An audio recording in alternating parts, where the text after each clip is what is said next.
दिवाली के festive time पे बड़ी बड़ी कंपनियां कहती है बिग बिलियन डे, महाबचत महाबचत। अब की बार कंपनी छोड़ो, सरकार खुद आ गई। 5 बजे मोदी जाके बोले जीएसटी बचत उत्सव का आनंद लें और मैंने टैक्स कम कर दिया, जम के शॉपिंग करें। तो आपके मन में एक शंका के बीच आ गए होंगे, अरे सरकार तो हमेशा टैक्स बढ़ाती है कि ये भी दे दो वो भी दे दो, ये सरकार ने टैक्स कम कैसे कर दिया, सरकार चाहती क्या है। तो आज की वीडियो में भैया करेंगे जीएसटी का पूरा कच्चा चिट्ठा, एकदम शुरू से शुरू करेंगे। भैया जीएसटी आया क्यों था, इससे पहले क्या होता था, ये जीएसटी लाया क्यों गया, इसके आने से क्या फायदा हुआ, फिर क्या कमियां चल रही थी। लेकिन सरकार तो हमेशा टैक्स बढ़ाती थी, ये भी दे दो वो भी दे दो।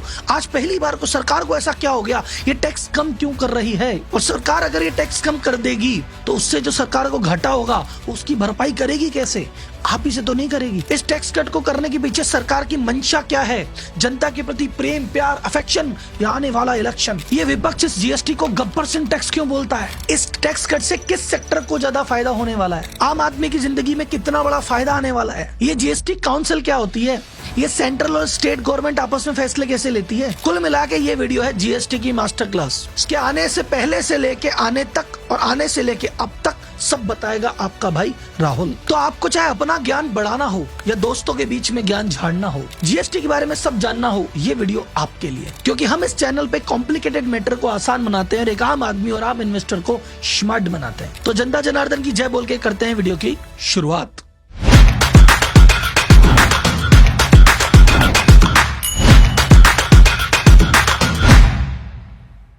तो सबसे पहले बात करते हैं जीएसटी की हिस्ट्री की, कि जीएसटी तो अब है, जीएसटी से पहले क्या था।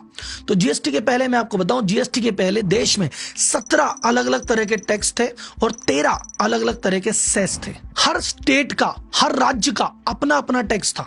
कोई कपड़े पे 5 ले रहा, कोई 10 ले रहा, कोई 12 ले रहा। जैसे हम इंपोर्ट एक्सपोर्ट करते ना, एक देश दूसरे देश पे ड्यूटी लगाता, हम तुझ पे ये लेंगे तुझ पे ये लेंगे, ये इंडिया के अंदर के राज्य आपस में करते थे, एक दूसरे से टैक्स लिया दिया करते थे। यानी इंटरनेशनल बॉर्डर की जगह स्टेट बॉर्डर हुआ करती थी। हर स्टेट की बॉर्डर पे चौकियां लगा करती थी। अच्छा, गुजरात का माल महाराष्ट्र में आएगा, चौकी पे हिसाब दो, टैक्स दो। राजस्थान का माल बिहार जाएगा, चौकी लगी हुई है, चुंगियां लग रही है। आज भी देश में कई चुंगी नाके हैं, लोग सुने चुंगी नाका क्यों है, इसीलिए था। और इसके चक्कर में क्या होता था, स्टेट की बॉर्डर पे ट्रकों की लाइन लगी रहती थी, क्योंकि पहले ट्रक चेक होगा फिर स्टेट में एंटर करेगा, टाइम वेस्ट होता था। प्लस आम आदमी के क्या होता था, टैक्स पे टैक्स। कोई चीज पे गुजरात गवर्नमेंट ने टैक्स लगाया, अब वो एमपी गया, अब एमपी वाला अपना टैक्स लगाएगा, एमपी से यूपी गया, यूपी वाला अपना टैक्स लगाएगा। जनता तक आते आते 4 बार टैक्स लग गया एक ही चीज पे। तो जो कस्टमर खरीदता था उसको मल्टीपल टैक्स देना पड़ता था, और जो बंदा बेचता था उसको भी जगह जगह टैक्स की कंप्लायंस करनी पड़ती थी। ओवरऑल बड़ा गड़बड़ झाला था यार। यानी देखा जाए तो भारत अपने आप में एक खुला बाजार था ही नहीं, अलग अलग कई बाजारों की चौकड़ी थी। तो 2000 के स्टार्टिंग में सबसे पहले अटल बिहारी वाजपेयी की सरकार ने सोचा कि यार हम जीएसटी लेके आएंगे और देश को एक नेशनल मार्केट बनाएंगे, टैक्स से मुक्ति दिलाएंगे। लेकिन कांग्रेस ने विरोध किया कि नहीं, जीएसटी आने नहीं देंगे। तो उसके बाद फिर 2004 में कांग्रेस की सरकार आई, बोले हम ले आते हैं। बीजेपी बोली ऐसे कैसे, अब हम नहीं आने देंगे। फिर उसके बाद वापस 14 में बीजेपी की सरकार आई, बोले अब हम लेके आएंगे। कांग्रेस बोली हम फिर नहीं लाने देंगे। पर आपको पता है ये वाली में तो कोई है जो ले आता है हर बार। तो फाइनली 2017 में बहुत सारे शोर शराबे, हल्ले गुल्ले, विरोध प्रदर्शन के बीच में 1 जुलाई 2017 को आ गया जीएसटी। अपोजिशन ने कहा इसको अरे जीएसटी नहीं है तो गब्बर सिंह टैक्स है। अब ये जीएसटी जब आ गया तो आप सोचो, पहले हर स्टेट अपने अपने टैक्स लगाती थी, अब उनका नुकसान हो गया क्योंकि अब तो सारा टैक्स एक जगह जाने वाला है। तो वो सरकार मानेगी कैसे, अब सरकार की, केंद्र सरकार की चलेगी या राज्य सरकार की चलेगी, ये कैसे पता चलेगा। तो इन सभी चीजों के लिए एक बनी जीएसटी काउंसिल, जिसका चेयरमैन होता है देश का वित्त मंत्री और उसके मेंबर होते हैं अलग अलग राज्यों के वित्त मंत्री। और ये सब मिलकर फैसला लगते हैं कि किस चीज पे कितना टैक्स लगेगा और उस टैक्स का कितना हिस्सा किसको मिलेगा। अब दूसरा सवाल कि भैया अगर टैक्स कॉमन हो गया तो ये जब आम आदमी टैक्स देगा तो वो लेगा कौन उसको। तो सरकार ने कहा देखो जी शायद 2 टुकड़े कर लेते हैं, एक होता है सीजीएसटी जो केंद्र सरकार ले जाएगी, एक होगा एसजीएसटी जो राज्य सरकार ले जाएगी।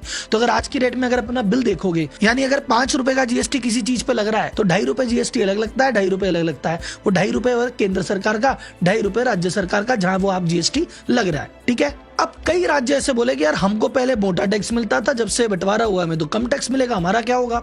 तो गवर्नमेंट ने कहा टेंशन मत लो, कई ऐसे प्रोडक्ट थे जिन पे सेस लगा दिया। और बोले सेस से जो पैसा आएगा उसको हम रखेंगे अलग से, और जिस राज्य को जितना घाटा हो रहा है उस घाटे की भरपाई सेस से कर देंगे आने वाले 5 साल तक। अब आप पूछेंगे सेस क्या होता है? सेस होता है टैक्स पे टैक्स, सुपर टैक्स। इसको ऐसे समझो जैसे मान लो आप महंगी गाड़ी ले रहे हो कोई, तो उस पर अभी इस समय लग रहा था इस इंप्रूवमेंट से पहले कि 28% जीएसटी प्लस सेस, तो जीएसटी भी लेंगे सेस भी लेंगे, दोनों चीजें लेंगे। और ये दूसरी चीज क्यों लगा रहे? भरपाई करने के लिए। अब ओवरऑल जीएसटी अप्लाई हो गया, उसके इंपैक्ट बड़े पॉजिटिव रहे कि भैया एक कॉमन मार्केट बन गया, बार बार टैक्स पे टैक्स देना नहीं पड़ रहा है, ये जो चुंगी नाके थे ये सब हट गए, ट्रकों की स्पीड बढ़ गई, टैक्स की जो कॉम्प्लेक्सिटी थी काफी हद तक कम हो गई, कम होगी बंद नहीं हुई, पहले अभी भी बहुत है पर पहले से कम है। और धीरे धीरे धीरे धीरे सबको आदत पड़ गई, सब कुछ सही चल गया, स्मूथ होने लग गया। फिर एकदम से सरकार ने कहा नहीं हम चेंज करेंगे। तो सरकार ने एकदम से क्यों चेंज किया, क्या चेंज किया? तो पहले देखते हैं कि इन्होंने क्या चेंज किया और किस किस सेक्टर को क्या क्या फायदा दिया, फिर हम समझेंगे इन्हीं सेक्टर को क्यों फायदा दिया और किसी को क्यों नहीं दिया। तो अभी रिफॉर्म में क्या हुआ है, जीएसटी के 5 स्लैब लगते थे। पहला 5% जीएसटी, 12% जीएसटी, 18% जीएसटी, 28% जीएसटी और एक था 0% जीएसटी। अब आपको लग रहा है 5 है थोड़े कॉम्प्लिकेटेड है पर मैनेज कर लेंगे, नहीं इसके अलावा भी थे। इसके अलावा कुछ स्पेशल रेट और थी कि गोल्ड पे 3%, रफ डायमंड पे 0.25%, इस पे सेस उस पे सेस, जिंदगी तहस नहस। फाइनली सरकार ने कहा नहीं नहीं सोलो इतने सेस वैसे नहीं पड़ते, अब ये सारे चक्कर को भूल जाओ, 2 ही रेट रखेंगे, एक रखेंगे 5%, एक रखेंगे 18%। 12% भूल जाओ, 28% भूल जाओ। 12 के आइटम कहीं 5 में डाल दिए, 28 के कुछ आइटम 18 में डाल दिए, कुछ 5 में डाल दिए और बचे कुछ कहीं 0 कर दिए। और ये था ऐतिहासिक डिसीजन कि टैक्स कम कर दिया गया और इसकी कॉम्प्लेक्सिटी को आसान कर दिया गया। अब इसका किस पे क्या क्या इंपैक्ट है आते हैं। सबसे पहले तो बात करते हैं आम आदमी पे इसका क्या फर्क पड़ा। तो आम आदमी पे सबसे पहले फर्क कि भैया चीजें सस्ती हो गई, महंगाई से छुटकारा मिल गया। जो भी हाउस होल्ड आइटम है, जो आपको नॉर्मल चीजें काम में आती है, आटा, स्नैक्स, पैकेज फूड, खान पीन, तो कई ये चीजें 28 में पड़ी थी वो 18 पे आ गई, कई 12 की 5 पे आ गई, कईयों को 0 ही कर दिया। तो जो छोटी मोटी चीजें थी वो भी सस्ती हो गई, जिसको अपना राशन किराना बोलोगे कि यार साबुन, डिटर्जेंट, टूथपेस्ट, ये सारी चीजें। कई लाइफ सेविंग मेडिसिन थी, दवाइयां थी जिन पे भारी भारी टैक्स लगे हुए थे। ऐसी 33 दवाइयों को, वैक्सीन को 0 कर दिया। जैसे thermometer, oxygen concentrator, hearing aid, orthopaedic implant, ये सब सस्ते कर दिए। और जो बड़ी चीजें थी टीवी, फ्रिज, ये इसको भी सस्ता कर दिया साहब। सेकंड सबसे इंपॉर्टेंट है चीज इंश्योरेंस। अजी भाई साहब मेरे चैनल पे आपने देखा होगा मैं इंश्योरेंस पे रेगुलर वीडियो बनाता हूँ, क्योंकि भारत में बहुत सारे लोग हैं जो कि मिडिल क्लास हैं और गरीब व्यक्ति हैं। उनकी जिंदगी जैसे तैसे कट रही है और जैसे तैसे अपने महीने की कमाई से महीने का खर्चा निकाल रहे हैं। अगर उस समय मेडिकल इमरजेंसी आ जाए तो उनके लिए सहन करना असंभव है। या तो उनकी एफडी टूटती है, या गहने बिकते हैं, या उनको कर्जा लेना पड़ता है और एक हंसता खेलता परिवार रोड पे आ जाता है या गरीबी में फंस जाता है। या अगर ऐसी स्थिति में कोई व्यक्ति की मृत्यु हो जाए जो कि कमाने वाला है, तो भाई साहब उसका तो जो उसका मृत्यु का दुख है वो तो है ही, पर अब तो उसका परिवार कुछ कर ही नहीं सकता। तो पहली स्थिति में आप अपनी बीमारियों से बचने के लिए सबको हेल्थ इंश्योरेंस लेना चाहिए और सेकंड की टर्म इंश्योरेंस लेना चाहिए। अब ये जो 2 प्रमुख इंश्योरेंस है जो कि हर भारतीय को किसी भी कीमत पे लेने ही लेने चाहिए, इस पे 18% जीएसटी था। तो आदमी कहता था यार मैं 10,000 का इंश्योरेंस लेने जाता हूँ, ये 1800 रुपए तो सरकार मेरे से वैसे ले जाती है, टोटल 11,800 रुपए खर्च कर रहा हूँ, प्रीमियम में तो 10,000 ही जा रहे हैं, 1800 तो ले गई सरकार। उस चक्कर में कई लोग इंश्योरेंस ही नहीं लेते थे। तो ये कट बहुत बड़ा माइंडसेट शिफ्ट हो गया कि अरे 18% जीएसटी लगा, जीएसटी लगा। अजी भाई फ्री हो गया। अब तुम चाहे या तो ये सोच लो कि 1800 रुपए मेरे बच गए, या ये सोच लो कि जहां 11,1800 रुपए देके 10,000 का ही प्रीमियम मिल रहा था, अब मुझे प्रीमियम ही 11,800 का मिल जाएगा। 1800 रुपए में आपका एडिशनल 1,00,000 2 लाख का मेडिकल इंश्योरेंस कवर हो सकता है, टर्म इंश्योरेंस 5-10 लाख का बढ़ सकता है, आप कोई एक्स्ट्रा राइडर जो नहीं ले रहे थे वो ले सकते हो, अपनी पॉलिसियां अपग्रेड कर सकते हो, अमाउंट अपग्रेड कर सकते हो। इससे सरकार ने एक अच्छा मैसेज और दिया कि देखो जो भी नेसेसिटी चीजें हैं सरकार उस पर टैक्स 0 ही रखती है। दवाइयां है नेसेसिटी है, एजुकेशन है नेसेसिटी है, इस पे 0 है। इसको 18% रख रखा था, लग्जरी मान रखा था, अजी ये भी नेसेसिटी है, आज 0 करके सरकार ने ये भी कह दिया भाई नेसेसिटी तो है। तो ये बीमारी और मौत कोई बता के तो नहीं आती, एडवांस बुकिंग तो होती नहीं, तो कभी भी आ सकती है। तो इसका एक ही तरीका है कि भैया इसकी तैयारी रखो और सुरक्षा रखो। तो जो 2 इंपॉर्टेंट प्रीमियम है हेल्थ इंश्योरेंस और टर्म प्लान, जो कि मस्ट है हर व्यक्ति के लिए, उसके लिए व्यक्तिगत रूप से सरकार को धन्यवाद देना चाहता हूं कि इस चीज को आपने किया। तो भाई साहब अगर अभी भी आपने बहाना मार रखा था महंगी है महंगी महंगी है, हो गई सस्ती, ले लो तुरंत। और इस समय इंश्योरेंस सेक्टर को भी इसकी वजह से बूम मिला है और इंश्योरेंस सेक्टर इसका मौके का ज्यादा फायदा उठाने के लिए इस समय भारी डिस्काउंट भी दे रही है। तो अगर आज तक ने लिया था तो आपकी दिवाली शॉपिंग में एक आइटम कम खरीद लेना, लेकिन ये इंश्योरेंस जरूर करवा लेना।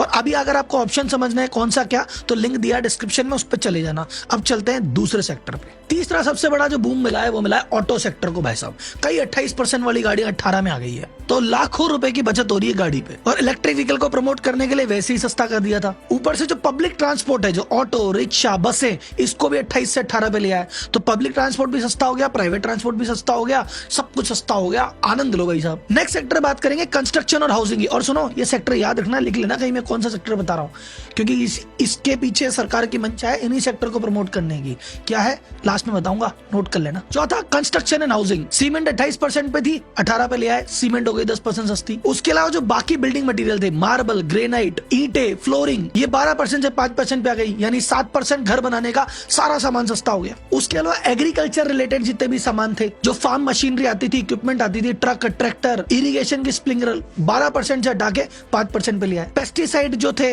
इनको सस्ता कर दिया। किसान को पेस्टिसाइड चाहिए था वो सस्ता, ट्रैक्टर चाहिए वो सस्ता, सिंचाई का सामान सब सस्ता, सस्ता ही सस्ता। किसानों मौज उड़ाओ। टेक्सटाइल में जो मैन मेड फाइबर है, जो आदमी हाथ से बनाता था, 18% था, उसको 5% कर दिया। कपड़ा भी सस्ता। होटल में पहले क्या था, सस्ते कमरे 12% पे थे, महंगे कमरे 18% पे थे, उसको भी सस्ता कर दिया, 12 और 5 कर दिया। तो अगर आपका रूम का रेंट 7,500 के नीचे तो 5% जीएसटी, उससे ऊपर चला गया तो 12। यानी जितने सस्ते रूम है भैया, आप टूरिस्ट भी ज्यादा आएंगे और काम भी, होटलों का काम भी ज्यादा बढ़ेगा। उसके अलावा जो प्रोफेशनल सर्विस थी, जिम, सलून, ये भी 18 से 5 पे आ गए। अब आपको लग रहा है सब कुछ सस्ता कर दिया यार, कटिंग कराना भी सस्ता हो गया, बॉडी बनाना भी सस्ता हो गया, खेती भी आसान हो गई, कपड़े भी आसान हो गए, ये टीवी, फ्रिज, गाड़ी, घोड़े सब सस्ते। अरे राम, ये क्यों किया सरकार ने? एकदम से इतना बड़ा हृदय परिवर्तन कैसे हो गया? तो इसके कई कारण बताए जा रहे हैं, एक एक करके देखते हैं। सबसे पहला कारण था, इतने स्लैब थे, इतना कंफ्यूजन था कि रोज डिपार्टमेंट में डिस्प्यूट हो रहे थे। जब जीएसटी लॉन्च हुआ था 2017 में, शुरुआत के 3-4 महीने तो ये डिस्कशन होता ना फॉग में, क्या चल रहा है क्या चल रहा है। तो पहले डिस्कशन होता था इस पे क्या लगेगा भाई, ये टूथपेस्ट खरीद रहे हो, इस पे क्या है, कपड़े पे क्या है, इतनी रेटें थी ना, भयंकर कंफ्यूजन था। आप इस बात को गहराई से ऐसे समझो कि जब जीएसटी लॉन्च हुआ था, हर 15 दिन में जीएसटी काउंसिल बैठती थी और रेट किसी के बढ़ते थे, किसी के घटते थे। 400 से ज्यादा आइटम के तो चेंज पहले साल में इनको करने पड़ गए थे। 2017 से 2022 के बीच में 907 जीएसटी नोटिफिकेशन आए और 195 सर्क्यूलर आए, यानी हर दूसरे दिन में एक नया रूल चेंज हो रहा था। किसी को कुछ पता नहीं पड़ रहा चल क्या रहा है। नॉर्मल पापड़ पे 0% है, पापड़ पका लिया तो 18% हो गया। नॉर्मल पॉपकॉर्न पे 5% है, कैरेमल डाल दिया तो कुछ और हो गया। रोटी पे अलग है, पराठे पे अलग है। इतना कलेश, इतना डिस्प्यूट, इतना नोटिफिकेशन और इतने ज्यादा मीम बनने लग गए जीएसटी डिपार्टमेंट पे। उन्होंने कहा भैया कचू करना पड़ेगा, इसको थोड़ा सस्ता कर दो, आसान कर दो। तो ये पहला कारण था कि भैया इसको थोड़ा आसान करो, ताकि डिस्प्यूट, ये लड़ाई, ये झगड़े, ये नोटिस, इससे थोड़ा आदमी बचे और ये मीम बनने बचे, क्लैरिटी आए, सीए को भी समझ में आए, धंधे वाले को भी समझ में आए, आम आदमी को भी समझ में आए। तो पहला कारण तो ये था। दूसरा कारण था इंडिया में कंजम्पशन को बूस्ट देना। ये क्या साहब, धीरे धीरे भारत की अर्थव्यवस्था दिख नहीं रहे लेकिन स्लो होने लग गई थी, क्योंकि चीजों की बढ़ रही है महंगाई, धीरे धीरे इंटरेस्ट रेट भी ऊपर जा रहे थे। और अभी पाकिस्तान के साथ टेंशन हो गई, अभी चाइना के साथ टेंशन हो गई। अभी तो थोड़ी दोस्ती बढ़ने लग गई, पर चाइना के साथ भी टेंशन थी।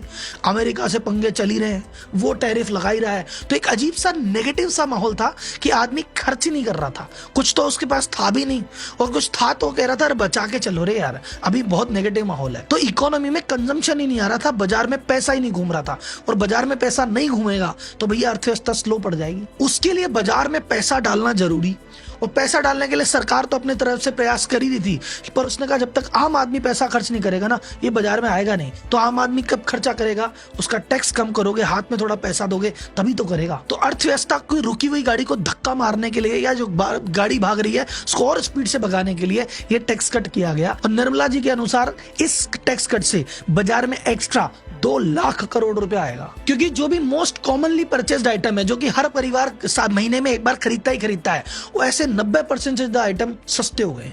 और जो साल में एक बार खरीदने वाले आइटम थे, बड़े आइटम, जो या कोई गाड़ी ले रहा है, टीवी ले रहा है, फ्रिज ले रहा है, ये भी सब सस्ते हो गए। तो छोटे आइटम और बड़े आइटम दोनों सस्ते कर दिए। तो इससे कंजम्पशन बढ़ेगा और बाजार में 2 लाख करोड़ से ज्यादा पैसा आएगा। तीसरा, एक बहुत इंपॉर्टेंट चीज जो लोगों ने नोटिस नहीं की, पर सरकार की आप कारीगरी देखना, उन्होंने ऐसे सेक्टर में पैसा डाला है जहां पे भयंकर रोजगार की संभावनाएं होती है। आप नोटिस करो, सीमेंट सस्ता कर दिया, घर बनाने की चीजें सस्ता कर दी। तो जब घर सस्ते बनेंगे तो बिल्डर कहेगा यार और प्रोजेक्ट लेके आओ, आम आदमी बोलेगा यार घर और बनाओ, एक तल्ला और चढ़ा लेते हैं। जो आदमी सोच रहा था आराम से बनाएंगे, बाद में बनाएंगे, प्राइस को देख के डर रहा था, वो कहेगा फटाफट करो। और अगर कंस्ट्रक्शन में तेजी आई तो भाई साहब सबसे ज्यादा रोजगार यही है, सबसे ज्यादा लेबर यही खपती है, तो रोजगार की संभावनाएं बढ़ा दी। आप कह रहे हो सर देखो गाड़ियां सस्ती कर दी, ऑटोमोबाइल में कितनी लेबर लगती है, वो सब जगह संभावनाएं आपने बढ़ा दी। जो कंपनियां भी एआई के डर से या जियोपॉलिटिकल टेंशन या ट्रम्प के चक्कर में या इकोनॉमी के चक्कर में नए प्लांट नहीं डाल रही थी, नई भर्तियां नहीं कर रही थी, बल्कि पुराने लोगों को निकाल रही थी, अब वो रुकेंगी कि अरे नहीं भैया अब पुराने को निकालने की जरूरत नहीं है, बल्कि अब तो नया आदमी भर्ती करना पड़ेगा। क्योंकि जब आदमी कंजम्पशन करेगा तो इन कंपनियों को बनाना भी तो पड़ेगा, तो ये कंपनियां बनाएगी तो रोजगार जनरेट होगा। ऑटो सेक्टर से रोजगार तगड़ा आता है, कंस्ट्रक्शन से आता है, होटल इंडस्ट्री में बहुत लोग खपते हैं, होटल को सस्ता किया, किसानी में बहुत ज्यादा लोग खपते हैं, उसको सस्ता किया। एक एक सेक्टर देखो, टारगेट उसी सेक्टर पे जहाँ पे लेबर ज्यादा लगती है। और जब इतने लोगों की नौकरी जा रही थी और अब नहीं जाएगी और नए लोगों को रोजगार मिलेगा तो इनकी जेब में पैसा आएगा भैया, ये भी बाजार में उतरेंगे और सर्किल फिर और तेजी से बढ़ेगा। चौथा कारण जो मैं नहीं कह रहा, मोदी जी मेरा ध्यान रखना, मैं नहीं कह रहा हूँ, ये विपक्ष कह रहा है कि भैया तो पॉलिटिकल टाइमिंग है। तो सरकार कह रही है तो बिहार इलेक्शन की वजह से हो रहा है और 2026 में भी 5 इलेक्शन और सर पे, तो इन इलेक्शनों में वोट ज्यादा खींचने के लिए ये टैक्स कट दिया गया है। पी चिदम्बरम जी जो वित्त मंत्री थे अपने जमाने में कह रहे हैं कि टैक्स काटना ही था तो आज क्यों काटा, 2017 में काट देते,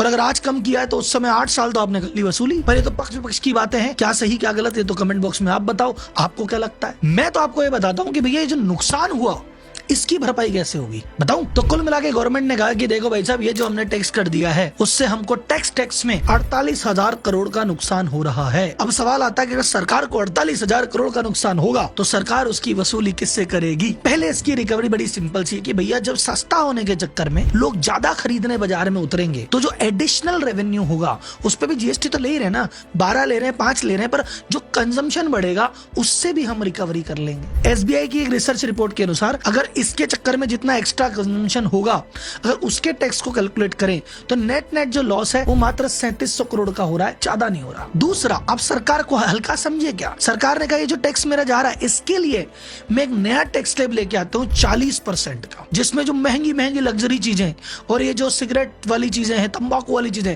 इसको इसमें लेंगे और इससे वसूली कर लेंगे तो जो हमारा लॉस गया वो यहां से बाहर निकल जाएगा। तो वहां काटा तो कुछ तो कंजम्पशन में निकाल लेंगे, कुछ 40% में निकाल लेंगे, सरकार का कुछ नहीं घाटा, उनका कुछ नहीं जाता। तीसरा, सरकार कह रही है जब ये जीएसटी आया था 2017 में 65 लाख लोगों ने जीएसटी रजिस्ट्रेशन लिया था, अब 2025 आते आते 1.5 करोड़ लोग रजिस्टर्ड हो चुके हैं। यानी लोगों को अब जब जीएसटी आसान लगने लग जाएगा, टैक्स कम लगने लग जाएगी, तो जो लोग रजिस्टर्ड नहीं करा रहे थे अब वो भी कराएंगे। तो सरकार की उम्मीद है कि यार हो सकता है इस सस्ते के चक्कर में, कंप्लायंस के चक्कर में लोग जीएसटी की तरफ आगे बढ़े और रजिस्ट्रेशन और कराएं, तो जितने लोग रजिस्टर्ड और कराएंगे उनसे भी पैसा कमाएंगे। अच्छा, जिन जिन राज्यों में बीजेपी की सरकार है वो तो कह रहे हैं ठीक है अब केंद्र ने कह दिया बात खत्म, लेकिन जहां नहीं है जैसे बंगाल, केरल या और बाकी इस प्रदेश जहां पे विपक्ष की सरकार है वो कह रहे हैं जी हमारे नुकसान हो गया उसकी भरपाई क्या। केरल के जो वित्त मंत्री है वो कह रहे हैं हमारे 8 से 10,000 करोड़ का नुकसान होगा, इसकी भरपाई कैसे करोगे। और हाँ, एक और इंपॉर्टेंट चीज, जो सेस लगा था याद है कि एक अलग से सेस लगाएंगे